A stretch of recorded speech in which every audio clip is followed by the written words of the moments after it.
Yes, I'm delighted to be joined by Jonny Gould, who is a presenter on talkRADIO, a prominent Brexiteer, advocate of Brexit, and also a outspoken voice against Corbynism. So thank you very much for your time. Pleasure, James. Now, the first question is, how did you feel on December 12th when the election result came in and Corbyn was clearly not going to become Prime Minister?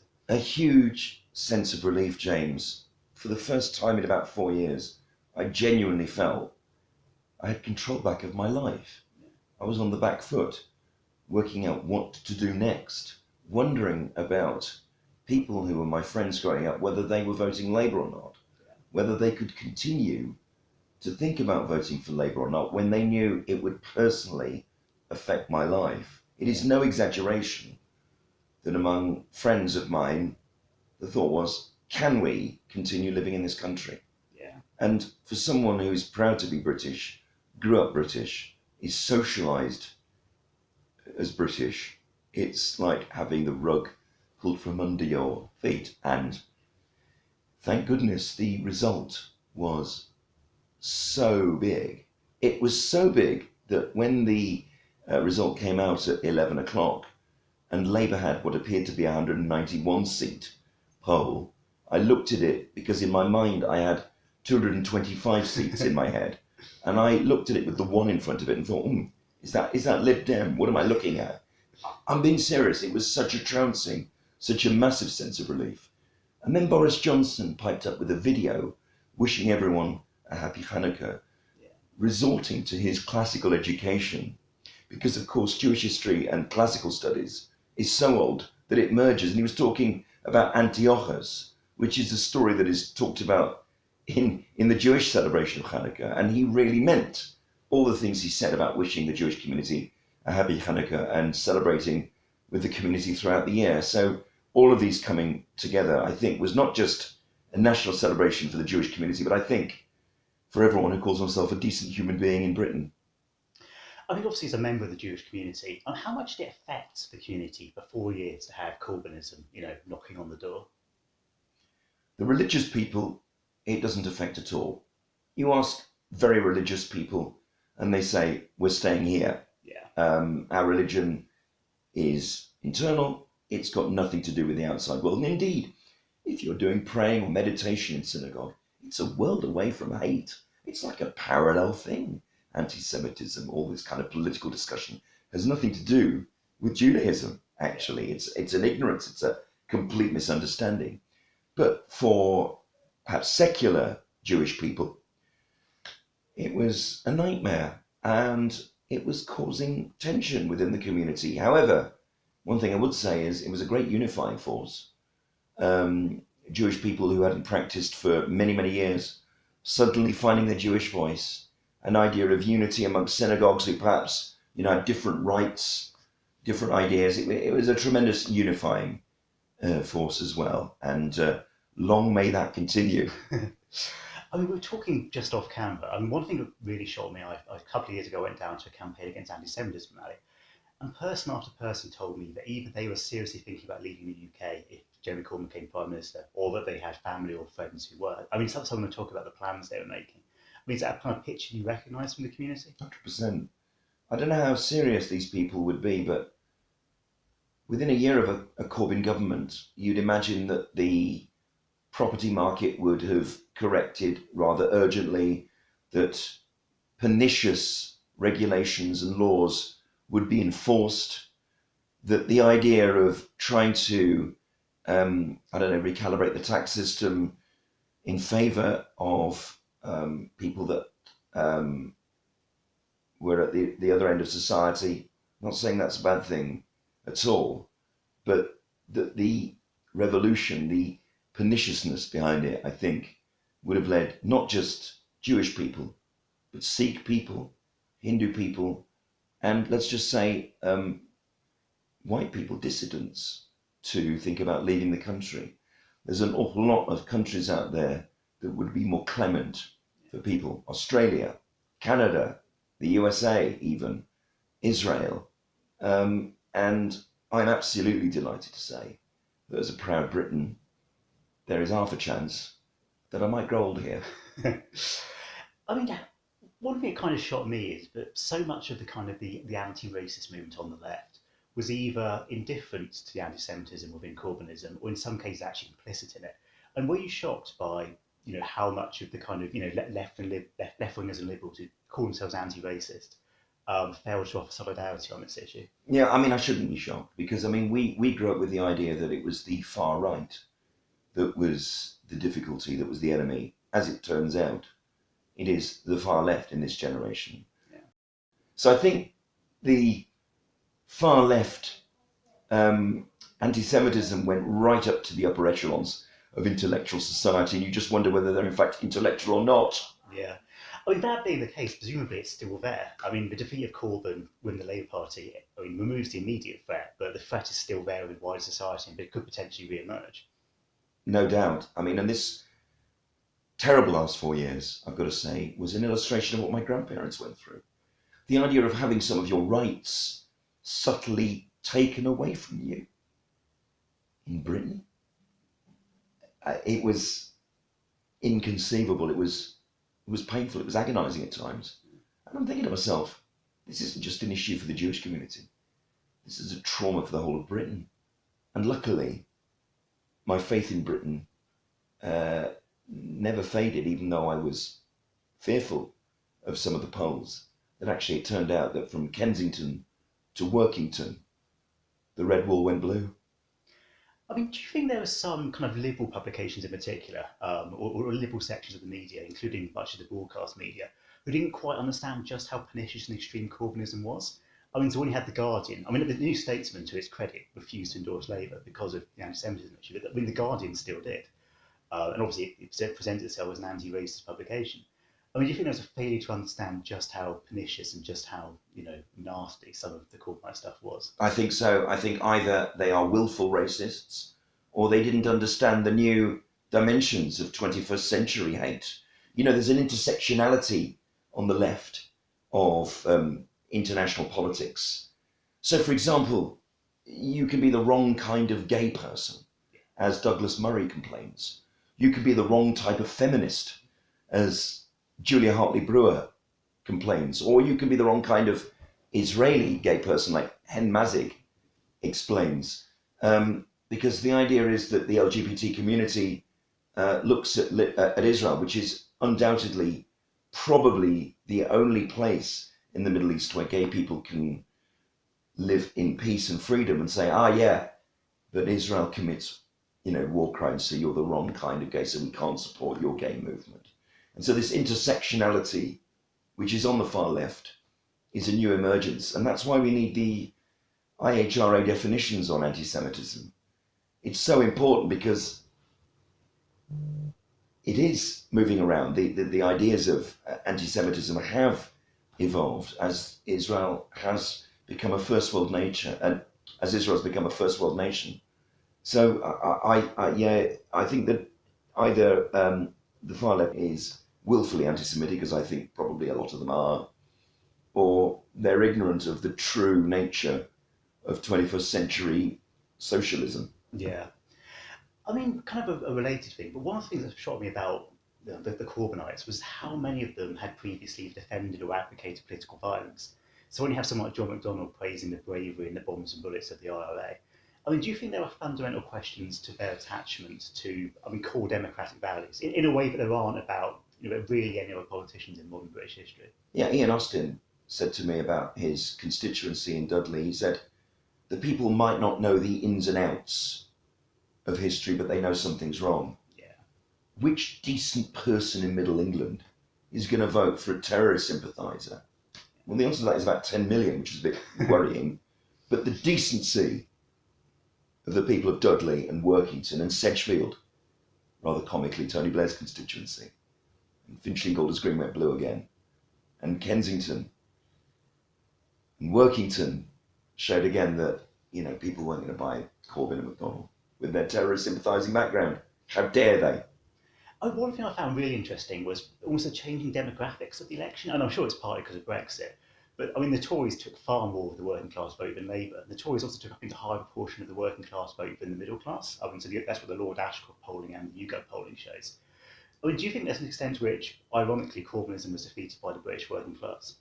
Yeah, I mean, I'm old enough to remember Thatcher in the 1980s walking elections in 83 and 87, a 142 seat majority in 83 over Michael Foot, the longest suicide note in history.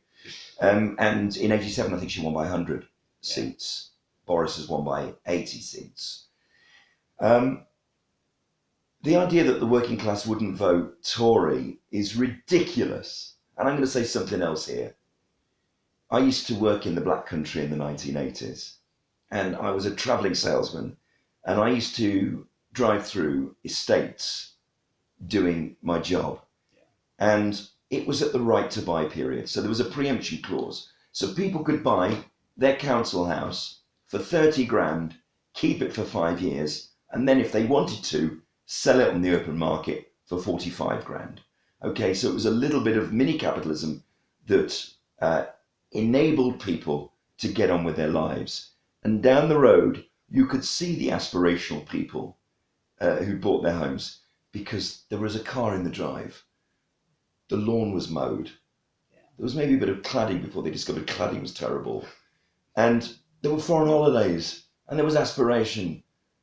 And for me, that was the greatest act of social justice I've ever seen in this country because it set people free. And people who hadn't bought their council houses had homes that weren't so great, that they weren't looking after them. And I think you have to have seen that for yourself. It was a great act. And so the idea that social justice is something that the left own is preposterous. Yeah. I mean, turning to Brexit, I mean, how worried were you over the past couple of years that Brexit might not actually be delivered? When I asked Ben Habib, MEP, I said, is Brexit going to happen? And I wanted him to say this was about, 9 months ago in the middle of 2019. Yeah. He said, no, I don't know. What do you mean you don't know? I wanted him to be chuching and say, yes, of course, and we're going to fight all the way. And that's why I'm in Brussels and Strasbourg. He went, I don't know, really. Come on, mate.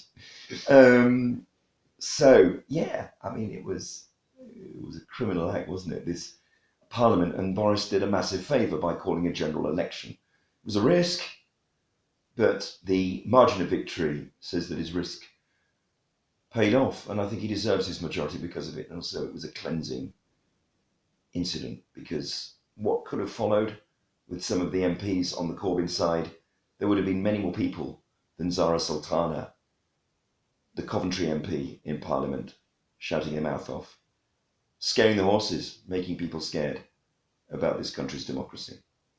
I mean, on that point, I mean, what do you think it would say about British democracy if Brexit hadn't been delivered?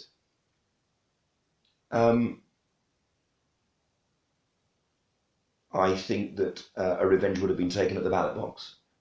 There might have been some mini disturbances. We're not that kind of country. You know, the French have had their revolution. So every Saturday afternoon, they come and throw things around. They have a revolutionary spark in their political discourse, which defines both their centrists and their hard left and hard right. In this country, we have a slightly different way of doing things. Yes, of course, there are riots. We think of the 1981 and 85 riots throughout Liverpool and Birmingham and London. Think about that. And of course, the poll tax riots of 1990. But I think that there was an appetite for democracy because actually that was the birth of the Brexit Party. The UKIP idea was about immigration, but the Brexit Party argument was about democracy and about the denial of it. And I think once there was a big organisation, a startup, if you like, Farage's Brexit Party talking about democracy, it made people faithful about the political process. Now we had basically a European election which the Brexit Party won. We had the referendum, 17.4 million people voted for it. And now, finally, we've had a 2019 election which said two things. We want to get Brexit done and we do not like Corbyn. That was it. I mean, I've spoken to some people in the Brexit Party. I mean, actually, Richard Tice is one of the ones who told me this, who said that they reckon that the Brexit Party brought down Theresa May. it was the extent of the defeat at the European election, which got rid of Theresa May and resulted in Boris Johnson coming along, and obviously eventually Brexit being delivered. I mean, is that a picture you recognise? I do. Right? I do. She wasn't convincing in her negotiation. I think Boris does have some swing with those guys. He also has a wacky majority. Yeah. I mean, she was hamstrung. She couldn't do anything. I do sense that if she'd had a bigger majority, if she hadn't called that election, with the Cameron majority she had, she might have got things done. But she wasn't as convincing a negotiator, and certainly doesn't have the mandate that Boris has. Yeah. Or indeed, you might worry about his political conviction, but what you can't deny is that his mandate was for Brexit. He did vote leave, and he has been consistent since he made the decision. And for that reason, undoubtedly, the proof of the pudding in that is that Farage withdrew 317 candidates because he knew that Brexit, always leads through the Conservative Party. And I think in some ways, Farage won the election for the Tories by taking, hundreds of thousands of votes out of key marginals.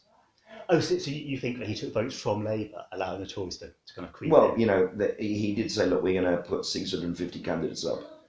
And then a few weeks before, he popped the 317 seats that Theresa won, and effectively gave the Tories an opportunity to ram home their message about getting Brexit done, which they duly did. Yeah. I mean, for you, what was it about the EU that made you particularly convinced that we needed to Brexit?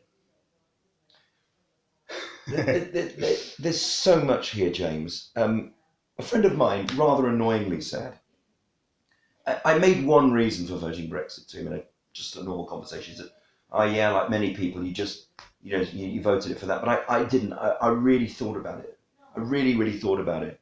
And I think it's important for people like me, who get bullied a lot in the sort of organisations and people and friends that I have, and for millions of people around the country who, have a feeling about why they voted Brexit, but they can't necessarily articulate it. It's important to talk about the arguments. I've got 8 or 9 arguments for voting Brexit. The first one is a very powerful one, which is my grandparents were denied European identity. They were thrown out of Austria. Actually, they were lucky to be thrown out of Austria because their parents were murdered. My great-grandparents were murdered. My grandfather was born in Poland in 1904. It's now the Ukraine, which gives you an idea of what Putin's trying to do, trying to sort of bring back the sort of borders that move around. And he went as a child to live in Austria. Now, through the sort of vagaries of life, he didn't have a passport. Yeah. He was stateless. And the Nazis would take stateless people and just pack them off. There was no diplomatic reason to save them. So we have papers in our home with his 31-year-old face emblazoned with a Nazi eagle stamp. He took German citizenship, Nazi citizenship, to leave the country. He'd never lived in Germany, but that's how he arrived here. And he was a strong, able ex-professional footballer who could help the cause of war on this side. And he was very lucky to be saved. And he was welcomed by the British people. And he was allowed, with conviction, to be a British citizen on day one, despite his funny accent. Yeah. That's the great thing. That's the great thing about, Indian shopkeepers.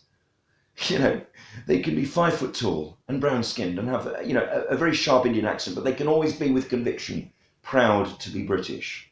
Try and be a Turkish person in Germany, being proud to be German.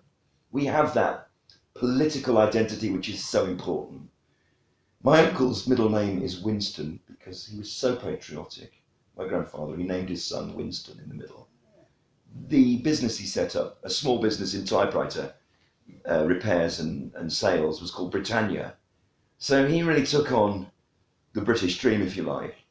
And I'm done, we're going to do the same. Yeah. because Colonel Richard Kemp said to me, he finds that Jewish people are perhaps sometimes more proud to be British than non-Jewish people. And if that's true, I think it's a shame, because I think there's a lot of good things that Britain has stood for over the years, and one of them happened in the last century by allowing, my penniless refugee family come here and rebuild their lives so incredibly fast. Yeah. And do you think that the EU was a threat to the kind of that version of Britain, the kind of the multi-ethnic but still fiercely patriotic country? Look, the European Union are the sons and daughters of a top-down society. And here's another reason to vote for Brexit, which is that Britain is a nation of privateers. That they allow people, largely, not in every generation, because sometimes we have a social democratic government, but there is a kind of idea of freedom and liberty. A nation of shopkeepers. You can get on and build your life with the right government supporting you. We're not quite there. We haven't been there for maybe 15 years or so, but we will return to that, I believe, with Brexit. But in Europe, there's a top-down culture, and we see that with the European Union, the democratic deficit. We also see that, I think, in a telltale idea of the Commonwealth. We have a Commonwealth Games, the West Indies, Canada, New Zealand, Australia. There are Republican ideas and talks about that. There is still the Queen on the $10 note in each of those countries. And, there is a kind of mother country idea. It's loose, but there is a sort of English feel about the culture and ideas. You go to Paraguay and ask them what they think of Spain. Yeah. There isn't a Commonwealth Games for Spain. They hate them. They've got their names. Everyone's called Miguel Alonso over there. But it's a different idea. Spain was top down. Ferdinand and Isabella wanted them to plunder those countries, to have tributes paid back to them in Spain a long way away. It's a different culture. Yeah. And therein lies, I think, the modern day schism. We even see it in football. The rows continually with the Football Association and UEFA are largely to do with Britain's idea of privateering, of the beautiful game, and this idea of top-down running of it, and all you British people, you English people, you always cause trouble. We have a governance, schism. That's the best way I can describe it. Yeah. Kind of linked on to that. So the current president of the European Commission used to be the German defence minister, has called for the creation of a European army. And obviously there are steps in that direction. How much of a threat do you think that would be to NATO and perhaps even to British security? It would be a terrible day to have a European army, because we simply don't know where they stand in the world. And the European Union starting to pick fights with Donald Trump because they feel he's ideologically separate from them threatens NATO. When Macron talks about NATO being brain dead, is he forgetting that East Germany is only 30 years into being part of West Germany, so to speak, and that Russia has expansionist ideas? It might not invade, but it looks at Europeans' weakness in all sorts of ways, digitally for a starter, and attacks us on social media, commits crimes on our streets in Salisbury. They're a threat in time, maybe when their economy improves. So for the idea for Western Europe, this post-war settlement, to be fracturing in favour of a European army is a reason for us to know which side our bread is buttered on. And as far as security is concerned, people are saying the European Union represents a real threat to Britain now we're separate, as if intelligence will stop. And by the way, there are two independent nations out there who have the same crimes committed at them on the streets of London and Jerusalem. We talk about London Bridge, we talk about Streatham, we talk about Jerusalem. They are the same people. These aren't lone wolves. This is internet-based terrorism. And Israel and Britain, thankfully, are cooperating and collaborating on issues of security to make both citizens safe. And I'll drink to that. I mean, what do you think the future of the EU is? I mean, do you think other countries will leave? Do you think other countries will join? What's the future for the body? Well, it has to reform, and it has to reform before Italy drops out, Yeah. or France. I don't think we'll get much action from Ireland. But Greece, which really is stuck inside the European Union, you hear from Greek people who are pro-Brexit. Yeah. You hear that they're worried about Britain's exit from the European Union because they believe that Germany, their nemesis, will be too powerful in the project. Yeah.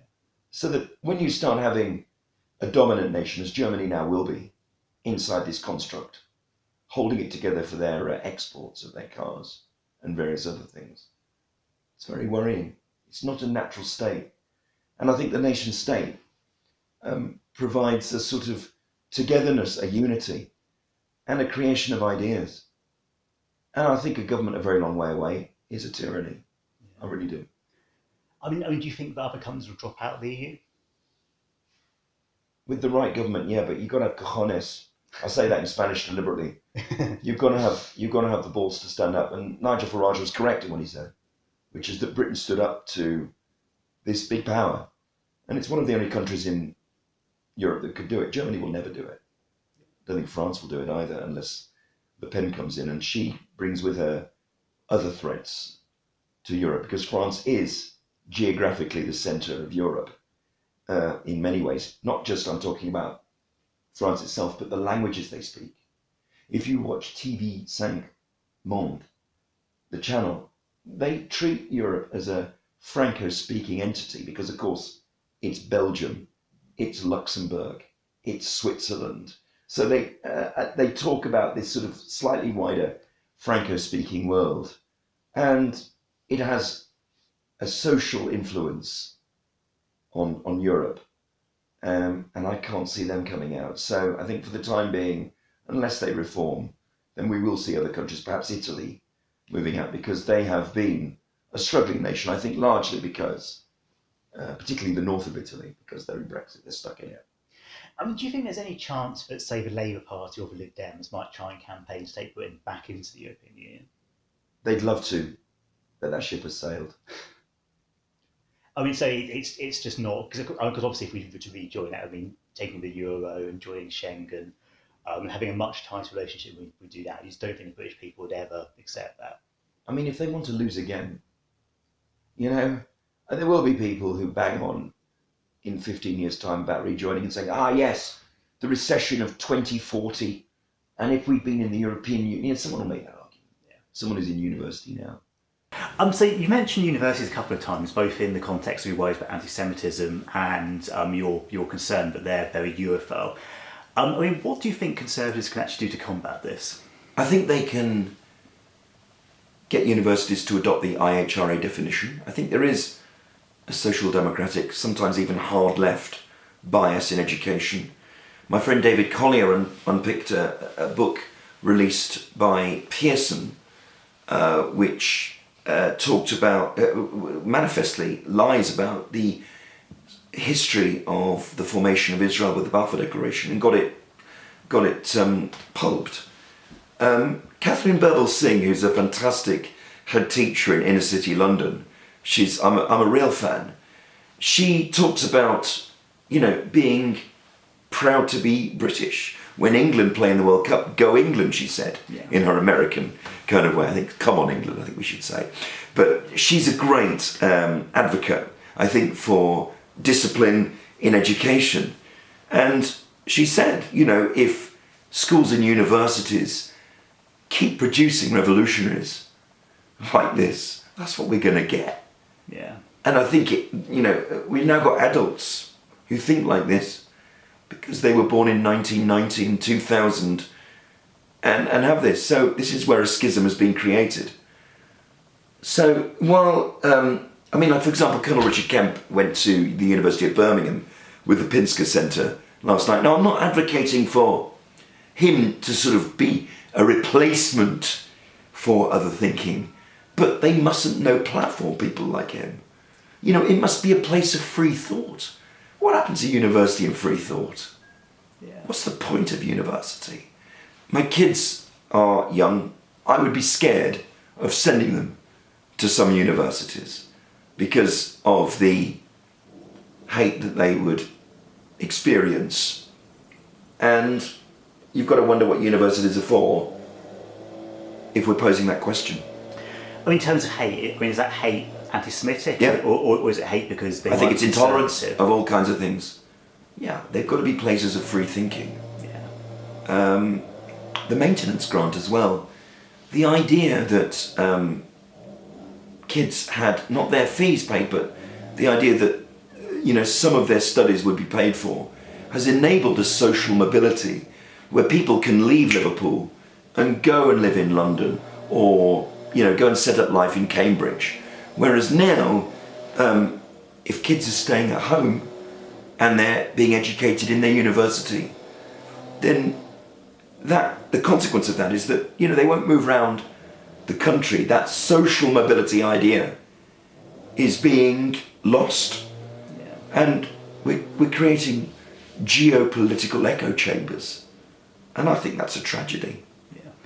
Like, I mean, you're mentioning before we went on camera about how the EU had affected you personally in your business. Yeah. And perhaps you could kind of explain a bit about that. The EU directive on holidays, on holiday pay, literally obliterated my relations with my staff. Yeah. And it brought into question, well, if this is coming from Brussels or Strasbourg, what's Westminster for? Yeah. Why are they affecting my business to the nuts and bolts? So I suddenly had to pay my staff 13% extra to pay for holidays, and that also effectively meant that they went from being casual workers to full-time staff. And in the ensuing misunderstanding and arguments, because I didn't know about this, I wasn't informed. It was like a tyranny based against entrepreneurs. I said, you don't know that, you should know that, I was told. And I thought, hang on, this relationship with my staff is breaking down. And they wanted me to backdate it. And this would have sent my company under. And I said, I'll tell you what we're going to do. Let's try and be reasonable here. Let's put a flag in the sand on the day you told me. And I will attempt to deliver it from there. But that sent my company into break even. And my business never recovered. Yeah. And again, the idea that Westminster didn't control my day-to-day business running was a shock. I mean, nasty. And it affected all sorts of businesses around the country. There was a food inflation, I think, in retail. You've seen lots of chains close down. EU directives suddenly did that. So I think the Brexit revolt is one of the greatest things that Britain could have gifted to its people. Yeah. I mean, obviously at the moment in Syria, I think Assad's forces and Russian forces are launching a big offensive in Idlib, where there are hundreds of thousands of refugees. Obviously they may try once again to reach Turkey, and if the Turks let them through, it'll be a European issue again. I mean, how do you think Europe would deal with another refugee crisis? As we've already seen, James, the European Union couldn't really cope with the last shock of refugees welcome. And when Germany said that, because they do have a demographic deficit of people in their country, there aren't enough Germans being born. So, yeah, okay, that's fine. Bring in some refugees, bring in some genuine people, not migrants, economic migrants, but genuine refugees who go in. But when Merkel said refugees welcome, she was representing the 27 other nations around Europe, and there were rows of people coming through Europe like this. And if Assad suddenly bombs his people again, there will be another flood of people. And I don't think the European Union can cope with another shock. We have seen the rise of extremism in Europe. It's not quite the same texture as extremism here, because of course the Second World War put us on the other side of that. Yeah. But I think that it's a real threat. And when I talk about the idea of events overtaking the European Union, people still insisting that we should be members of the European Union. God forbid Turkey opens the gates again, because they're being paid not to. And they can hold the European Union to an extortion. I think it's terrible.